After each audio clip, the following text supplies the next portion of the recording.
Green Geeks and Nerds and Leagues Universe and White and Nerdy. And there is a couple of things that I have never seen, only glimpses of in between, which is why it's so helpful to have a channel that's dedicated to everything that I love. But one series that kept getting mentioned to me more than once, and I have seen like one or two episodes, is DC's Legends of Tomorrow. Mostly it's thanks, and I'm going to give them both a shout out here and also on Twitter as well. So be sure to support Erod or the Blockbuster Buster for making this review possible. He is such an amazing person. Well, yeah, he doesn't do the Blockbuster Buster anymore. I don't need to go into details about it, but he still does like honest reviews and his first reactions and a bunch of other fun videos as well too. But on Twitter, he's been talking about DC's Legends of Tomorrow, and when I finally actually picked up myself a season, he told me that he was very happy to hear my own opinions on it, but also he thinks that I should be starting with season 2 more so than season 1. But I'm happy to announce that while some people probably in the comment section of this video will probably tell me that Season 2 is a lot better than Season 1, I'm happy to admit that I'm still happy with how Season 1 had turned out. Now with that out of the way, let's start out just make sure that you basically check out Erod Blockbuster Buster either at Twitter or at YouTube.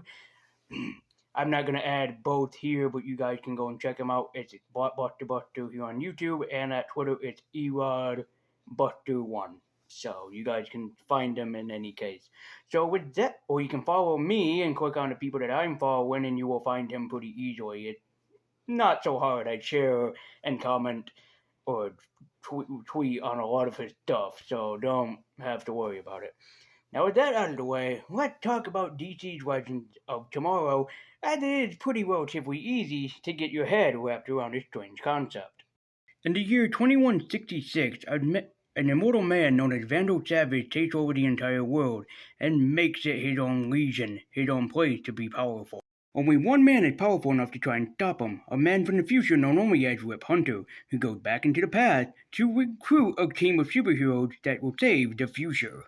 While the team may be small and full of renegades that will never associate with one another, either in this timeline or any others, you will be surprised at how legendary the team will become. And they'll prove just how far they're willing to go to protect the world that they love and to protect the future that will possibly happen due to the timelines that they're altering and changing and the lives that they're saving. The fact of the matter is that I can easily compare this to a lot of other films that I've already reviewed on this channel, except for one over the other two.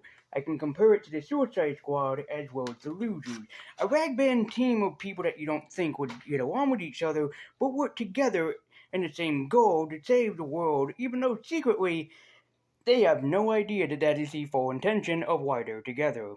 Now, I know that there are some differences, like the Suicide Squad being entirely a gang of supervillains and anti-heroes joining up against one another, but it's still the same purpose.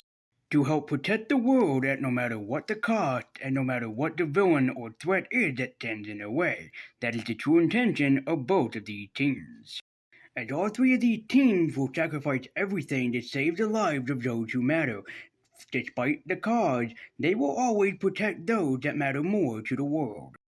Alright, now in case people are thinking that I'm going to make a reference to the Marvel's Exile team, my favorite X-Men team or comic team group, I unfortunately can't do that since how DC's Legends of Tomorrow's first team, I don't know if it changes during the rest of the season, then nobody spoil that for me please, that this is not a team that's united from the past, present, and future, that this is just a team that all is united all at the same time, that is shared through the shared universe of the Arrowverse and the Flashverse. Now with that all said and done, the team that is united is quite a ridiculous concept, full of teammates that at first glance you would think would never associate with one another and would never share a same universe. But then again, you'd be surprised at how much they can tug at your heartstrings and make you really appreciate the team that they have formed together. Such as Dr. Raymond Palmer, aka The Atom, played brilliantly by Brandon Routh. Superman this man isn't, but the Atom the man can certainly be. As Dr. Palmer, Brandon is an amazing asset to the team and an amazing person for the team to hang around with. It would be in a scientific mind to hang around with Dr. Martin Stein. However, it will be later on in the series when Brandon really pulls around his weight and really accesses his true domain as an actor and really shows off the role that he can perform well. Next up is Sarah Lance, White Canary, played by Katie Lout, who really pulls her weight around with his team. As being an ex-mercenary, Sarah wants nothing more than the thrill to kill, and mostly the reason why she departed the team, but will later on go to show her true strength as a true team player and team member. Then there is Firestorm, played by Victor Garber as Professor Martin Stein and Franz Drammes as Jefferson Jack Jackson, respectively, who will play a major role in this part of the team. As despite the two men must share one body, their differences are very similar, but once they come together, they really do form an unforgettable team known only as Firestorm. Then there's both Hawkman and Hawkgirl, with Hawkgirl being more important, played by Kyra Renee, who does an amazing job pulling off one of my favorite DC superheroines. While at first she wants nothing to do with Hawkman, her destiny, or anything that has to do with the team, she later on pulls her own weight and proves that she's much more her weight in hawk feathers. Then there's the villains of the team, Dominic Purcell, who plays Heatwave, and Wentworth Miller, who plays Captain Cold, who are pretty much the best characters to have to formulate the hero. As these two are heroes in disguises that basically are wearing a villainous persona, as they soon find out that both of them are a lot more than their worth in superheroes and supervillains. The team's not a team without their captain, Captain Rip Hunter, played brilliantly by Arthur Davo, who really showed off what he can do in this acting performance. Now this also series has a bunch of various episodes that go from place to place to place, all throughout their different respective time periods and all throughout their respective histories. And in fact, mostly the villains of this series are not really DC-related villains. Sure, some do pop up, as well as some other side characters, my favorite one being Connor Hawke from the Green Arrow universe who made a cameo, who I was surprised to see in this series. As I said, that's Connor, and in the next episode, prior to this, shown off that, indeed, it was Connor. Green Arrow's adopted son, I think? I haven't read Green Arrow or followed up on him in a very long time, so apologies if I make a mistake. But yes, I did point out that Brandon Routh is actually better as Dr. Raymond Palmer, aka the Atom, than he is Superman, as he really does pull his weight around and proving that he is one hell of an amazing Atom, more so than Superman. This should have been the Superman that we should have had, because unfortunately for the Atom, he's wearing the same colors as Superman. Whereas yet, Superman and Superman Returns didn't feel as much as Superman, but more of Brandon Routh trying to copy Christopher Reeve, which is an admirable trait, but he really should have summoned his own Superman and his own inner self. Alright, now I'm not going to go through episode to episode and explain how the process works. Basically, it's almost like, what is that old TV show, Splicers? Anybody remember Splicers? It's basically a team, or even Quantum Leap, about a team, more so than a man, going throughout history to change the courses of times in the history by taking out one nasty villain in the process, Vandal Savage. And if you need me to explain who Vandal Savage is, I'm not going to do that. Long short of it, Vandal Savage is an immortal caveman who slept next to a rock that he found in caveman time, which just so happened to give him immortal process, which in this series, they explain a lot more of how his powers came to be, thanks to Hawkman and Hawkgirl. Also, Hawkman dies in the first episode. Yeah, Hawkman could write an autobiography about the time that he died, and it would be the length of a New Webster dictionary by this point. But instead of going through episode by episode, let me talk about some of my favorite episodes that appeared throughout most of this series, instead of just going like, this ain't happened in this episode, this ain't happened in this episode, this ain't happened in this episode, which I think would kind of bore my viewers a little bit. So let's do things a little differently. Let's talk about some of my favorite episodes. Starting with Episode 3, Blood Ties, which had to be one of my favorite episodes, self-centered around the man, myth, and legend himself, Wentworth Miller as Captain Cold, truthfully. As the brilliant Captain Cold traveled back in time to steal a jewel that his father was hoping to capture, in the hope that he can alter history, and the hope that he can also save his father in the process, since it's due process that his father got arrested for trying to steal the diamond himself.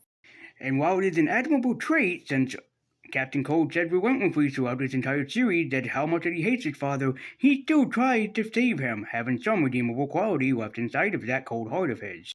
However, Captain Cold still failed to save the man that he loved, his father, as they found evidence in his basement that soon led to his arrest of all the victories that he'd have of stealing.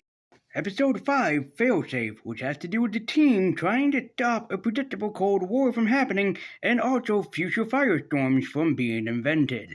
This is my favorite episode for not only spotlighting just how much the team means to one another and the fact that they'll all stand up for one another despite seeing their differences in each other's eyes. This episode was brilliant for spotlighting Dr. Martin Stein, as Victor Garber did an amazing job pulling off Victor Stein and how much he means to the team. Not just Martin, but also Jess gets his calling card in this episode, as he proved that he is much more of his worth than just being combined with Dr. Martin Stein to make Firestorm. As the two of them became my favorite throughout this entire episode, and specifically showing off about why Firestorm is one of my favorite DC superheroes that's underrated. Episode 8, Night of the Hawk. This is a great episode because it's a basically Halloween/horror themed episode, and I kinda like it because it's directed by Joe Dante. As the team not only is trying to unite more and more throughout their adventures, especially mostly the Atom and Hawk Girl trying to become a couple throughout the 1950s, an interracial couple mind you, it's also about solving a mystery about teenage hawk demons that come to life.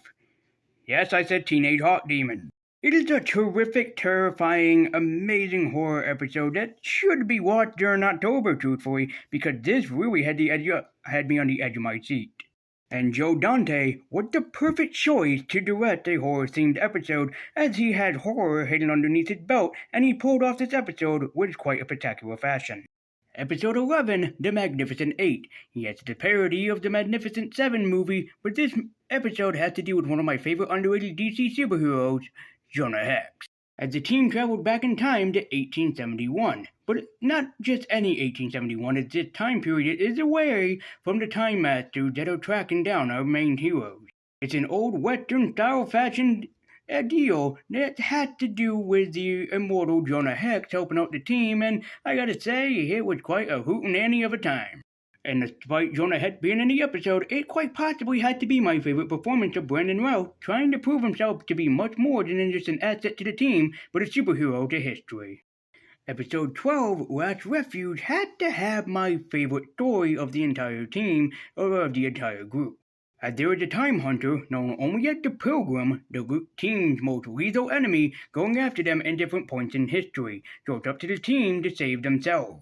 Yes, this has the entire team trying to save their past selves so they won't be exterminated by the woman known only as the Pilgrim from taking them out from history. This is a great spotlight episode for every single team player, as they all have a bigger role than what they're actually used to throughout most of the series up to this point. And finally, episode 15, Destiny, which has to be my favorite episode to spotlight the amazing Captain Cold, played brilliantly by Willis Miller. As Captain Cold, throughout the majority of this episode, has to prove that he is much more than just a heart-cold bastard, that he is much more than a villain that everybody plays him out to be. As it was Captain Cold who made the cold-hearted decision to sacrifice himself for the better of his own team, and what's more, to save the future in the process. Yeah, if it's not obvious, Firestorm and Captain Cold throughout this entire adventure were my two favorite characters, mostly for their astonishing character portrayal by the actors respectively, and Wentworth Miller really proved himself to be my favorite Captain Cold of all time. While Captain Cold is yet a villain, Wentworth Miller put his entire heart into his performance, and especially with the episode Destiny, he really proved of why Captain Cold throughout this episode was my favorite character and favorite hero of this entire series. Although mostly because he's the funniest character in this, Wentworth Miller just has an amazing voice just to listen to, and for me trying to imitate it is not ever going to happen. but he is quite an exceptional actor. Same goes for the two actors behind Firestorm, who really made the exceptional Firestorm all the more greater, in my opinion, really bringing one of my favorite superheroes from the DC Universe to come to life. So, DC Legends of Tomorrow, is it worth watching, even if it's the first season, and despite people telling you just to skip this one and go straight to the second season, as that has more of a character arc for everybody? Despite what people say, the first season is still worth watching. Sure, while the other seasons might have much more to offer and much more in it to get people prepared for, you can't ignore the first season for what it has done. By setting up a great cast of characters that you wouldn't think worked together, and by the end of the series you can't help but cry over them when you feel their losses and when you feel their sacrifices. After all, this team was nothing more than a team of outsiders all casted together for one common purpose, to save the future and save the entire world if they can do that. And while the team at first had their certain differences, not just with each other, but with their fellow captain as well, it would become eventually that this team of mischief of superheroes and supervillains, who soon become so much more than just a team of just superpowered individuals. They become so much more than a superhero team in general, they become their own legend. As every single team member will become a legendary valuable member of the team and will go on throughout history to be only known as nothing short but legendary. And while I can't promise you that I will review the second season anytime soon, I can promise, within this year basically, I can promise you that if I ever do pick it up, I will be sure to give it a walk through and be sure to give it a review. It is without a shadow of a doubt that you should go and see DC's Legends of Tomorrow. Even if people tell you to start with the second season, it is recommended that you should start with the first, because you might like it, just like I did, and have your own fair share of episodes that you really crafted together and really did like. So I don't really rate the TV shows that I watch, more so the movies, but this one definitely gets one of my highest recommendations, and it's definitely a series that you should check out if you haven't done so already. And also, if you guys want me to check out like Arrow or Flash, be sure to tell me in the comments down below, and I'll be sure to try and review them if I can track down the individual seasons, as The Flash has, I believe, 7 to 8 seasons, and Green Arrow, I believe, had 6 seasons, if I'm not wrong. It's either 6 or 7 seasons for Green Arrow. I'm pretty sure it's 7 for Green Arrow and like 8 for Flash. So be sure to tell me if you want me to check out them as well, or if you just like to see me continue DC's Legend of Tomorrow. Thank you guys so much for watching. Be sure to like, comment, and subscribe. Click that bell icon to be notified every single time I make an upload, and follow me at Twitter with the link in the description down below. And until next time, I'm Lazy Universe. I've been White and Nerdy. Keep geeking on, and as always, guys, thank you so much for watching, and take care.